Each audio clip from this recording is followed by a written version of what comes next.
भूख लगेगा तो मंदिर जाओगे कि कहीं और जाओगे?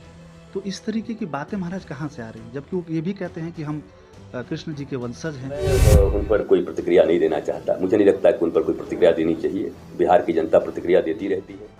उनके बड़े भाई एक हैं, वो मेरे आश्रम में आके 8-10 दिन रहे भी। जो चारों मठ हैं, वहाँ के जो शंकराचार्य हैं लोग, वो लोग कुछ बोलते हैं तो उसका प्रभाव पड़ता है और एक गलत मैसेज चला गया कि उन लोगों ने विरोध किया है इसका। हालाँकि कुछ कांग्रेस के लीडर थे, उन लोगों ने कहा कि ये लोग नहीं जा रहे हैं, इसी कारण से हम भी नहीं जा रहे हैं। उन्होंने खुद कहा कि इसको लोगों ने मोदी विरोध कैसे मान लिया, सरकार विरोध कैसे मान लिया। हमने धर्म पक्ष की बात उठाई है, शास्त्र की। इतिहास से मिटा ही दिया गया है।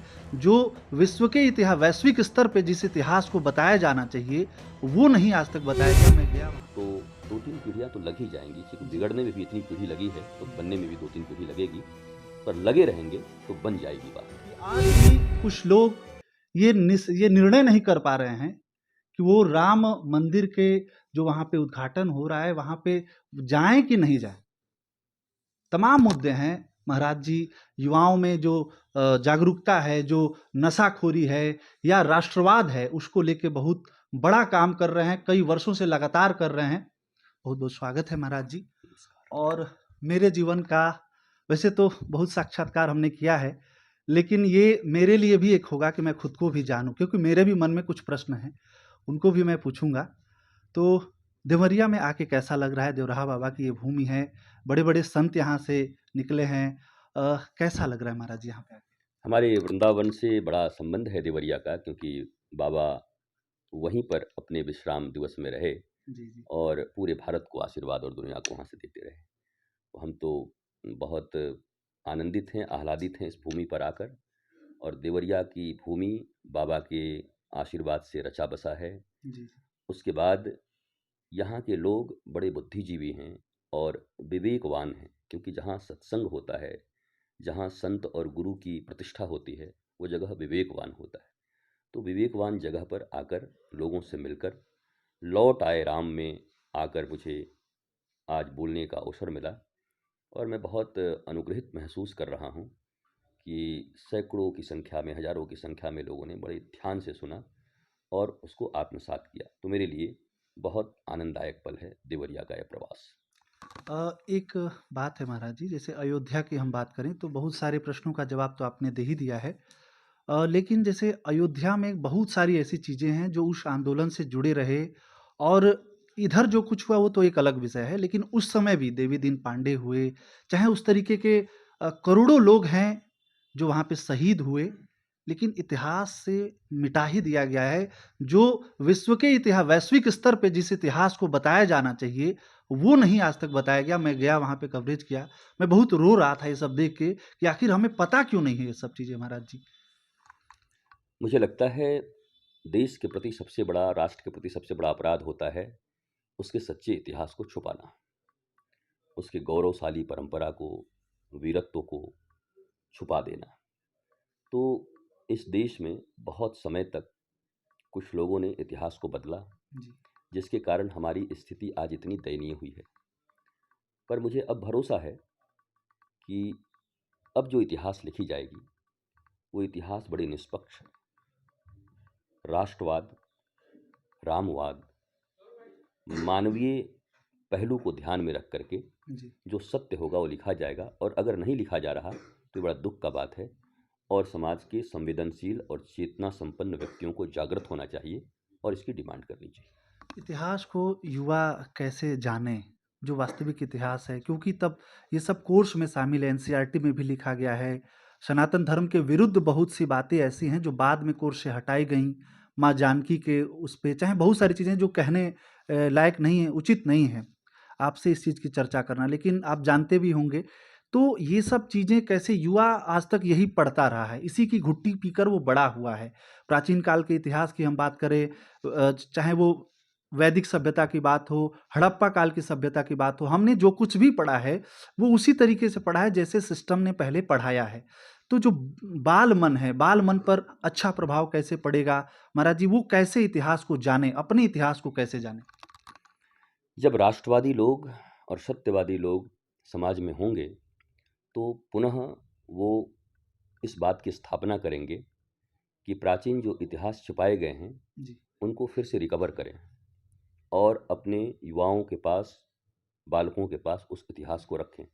और अब जो इतिहास लिखा जाएगा, इसके प्रति भी ईमानदारी और न्यायपूर्ण प्रक्रिया अपनाई जाए। चूँकि ये देश हज़ारों साल तक गुलाम रहा है।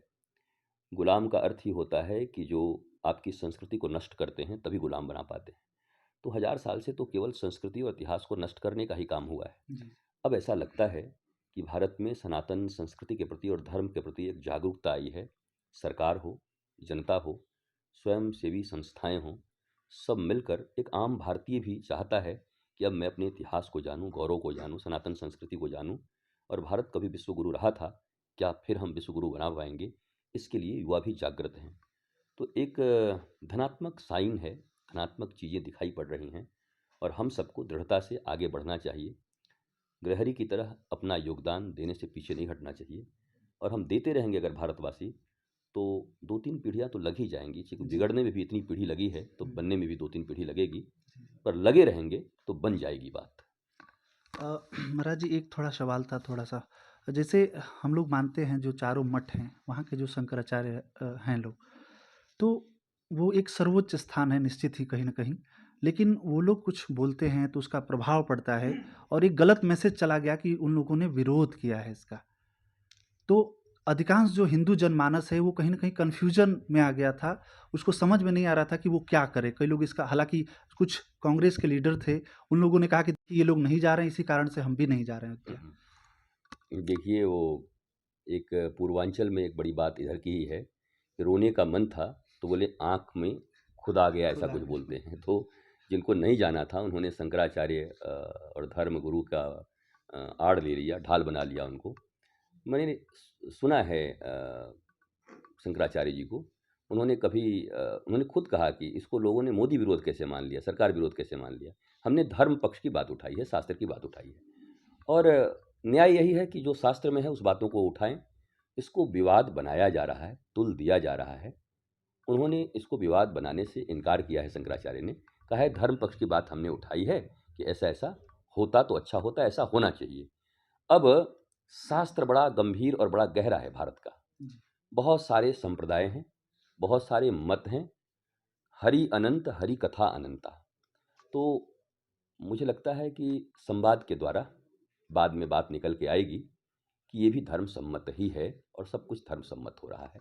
और भगवान शंकराचार्य की कृपा से जो अभी पीठ पे बैठे हुए धर्माचार्य हैं, वो भी प्रधानमंत्री जी को और समस्त लोगों को आशीर्वाद देंगे कि ऐसे दिव्य घड़ी में जब सारा भारत उत्साह और उत्सव में डूबा है, तो वो भी अपना आशीर्वाद दे करके इसको भव्य और दिव्य बनाएँगे। महाराज जी, जैसे हम लोग तो यहीं रह रहे हैं, पूर्वांचल में ही रह रहे हैं। आप देश-विदेश की यात्राएँ कर रहे हैं, दक्षिण भी जा रहे हैं, पूरब पश्चिम भी जा रहे हैं। तो कैसा माहौल है? क्या हर जगह इसी तरीके का राममय है, इतना उत्साह, इतना उमंग है कि बस पूर्वांचल में ही? मुझे पहले ऐसा लगता था कि केवल पूर्वांचल और अयोध्या के आसपास होगा, तो मैंने निर्णय किया कि मैं पहले भारत का भ्रमण करता हूँ जी, और इसी लौट आए राम को लेकर के लोगों के बीच जाना प्रारंभ किया और मैं देखकर आश्चर्यचकित हुआ। भाषा अलग है, प्रकट करने का तरीका अलग है, लेकिन हृदय में जो प्रेम है, आस्था है और ये जो गदगद और आह्लादपन है, वो सब जगह एक जैसा है। मैं तो ऐसा कहूँगा कि पूर्वांचल से भी कहीं-कहीं साउथ में ज़्यादा है, दक्षिण अच्छा, भारत में। जी, इतने उत्साही, इतने आनंदित, इतना गदगद हैं वो लोग कि उन चीज़ों को मैं मीडिया को भी कहूँगा, पॉडकास्टर लोगों को भी कहूँगा कि आप उसको दिखाइए ताकि यूथ देख सकें कि केवल ये अयोध्या और पूर्वांचल की बात नहीं है, भारत का चप्पा-चप्पा, भारत का कोना-कोना और अगर पूरी दुनिया से कोई दिखाना चाहे, तो भारतीय जहाँ भी हैं और जिनकी भी आस्था सनातन संस्कृति में है, वो सब परम आह्लादित हैं। अलग-अलग तरीके से अपने भाव का एक्सप्रेशन दे रहे हैं जी। और अलग-अलग तरीके से उत्सव मना रहे हैं, पर भाव एक है, राम लौट आए, राम हमारे हैं, राम जी की प्राण प्रतिष्ठा हो रही है।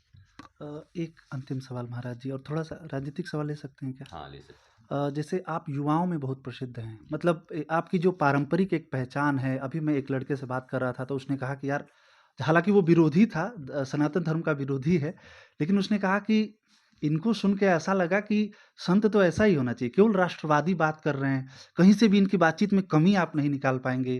बाकी टीवी डिबेट्स में भी वो आपको सुनता रहता है, देखता रहता है, तो विरोधी होते हुए भी आपका प्रशंसक निकला, आप निर्विवाद हैं इन सब मामलों में।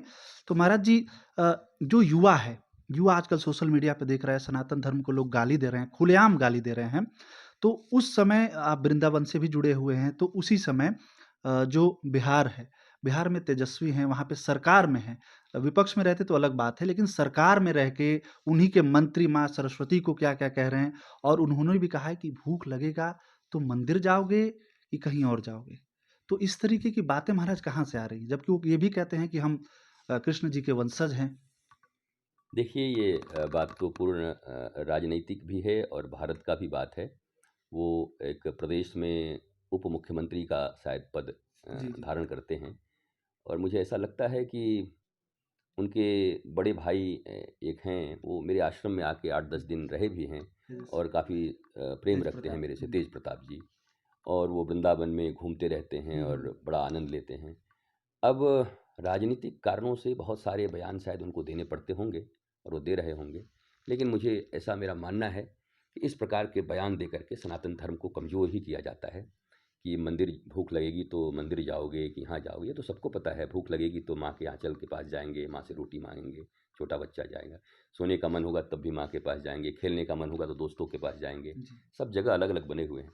परंतु मंदिर के संबंध में जो धारणा इन लोगों ने बनाई है कि मंदिर केवल घंटी बजाने का जगह है। जी। मंदिर वो स्थान है जहाँ पर मानवीय मूल्य जो सुप्त हो रहे हैं, जो चेतनाएँ लुप्त हो रही हैं, उन चेतनाओं का पुनर्स्थापन का स्थान केवल और केवल मंदिर, गुरुगृह और मठ ही हैं, जहाँ पर ज्ञानवंत होकर के आप अपनी खोई हुई मानवीय चेतना और लुप्त हुई आपकी संस्कृति को प्राप्त कर सकते हैं और डिप्रेशन से, तनाव से दूर होकर के आनंदपूर्ण जीवन जी सकते हैं।